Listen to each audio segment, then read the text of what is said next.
My parents were both born in Dominican Republic, and they were both doctors.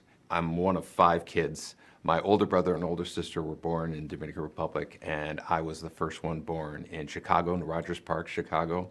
And my brother and sister followed, Mike Boone, who I've been working with for 20-something years now. So we spent a lot of time playing computer games. We had the old consoles. We had a Bally Astrocade. The Bally Astrocade was a video game system that had a cartridge that was basic programming.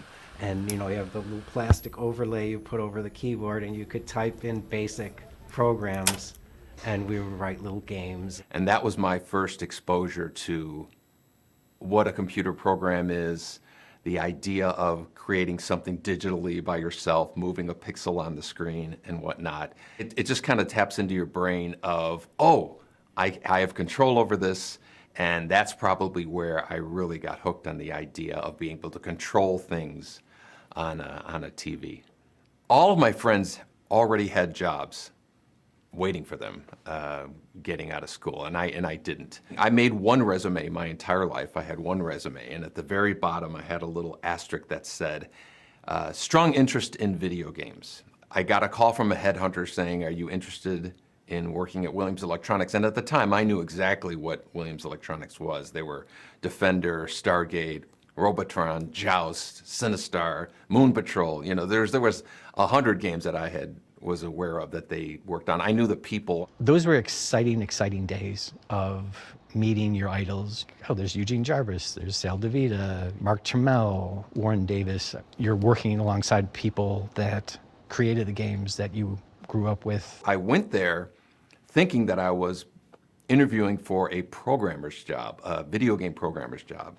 And they were like, no, this is for pinball. Are you still interested? And I said, yeah, absolutely. And there was a part of my brain behind me that was like, eventually I'd like to get into video games, but it sounds like a fun job nonetheless. My first pinball machine was a game called Millionaire. That was kind of like how I got my foot in the door. I was just learning how to, turn on lamps and flash bulbs and do special effects and whatnot. Eugene Jarvis was working down the hall from me on a game called F-14 Tomcat. He was working on a pinball machine, and Eugene asked me if I could do, special effects for that game. It had some really cool light effects, and so everybody started asking me to do special effects for their games. I became the special effects guy. I met Ed Boon the day he arrived at Williams. He was a really nice guy, young and naive, and smart as hell, and we had a great time working on Black Knight with Larry Tomorrow.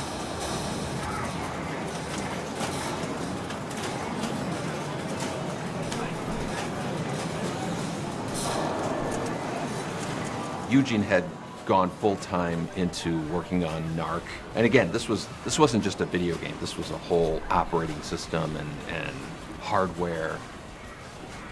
He eventually gave me a hardware system in my office while I was programming pinballs, and then on the side I would just be like making packets of dollar signs exploding that they were using in NARC when you would drop money and whatnot. And so I was just messing around with that and was really getting excited about the notion of working on video games. And at some point there was an understanding that when I was done with Black Knight, I would join the video game department to work on high-impact football with Eugene in about 1990, I would guess.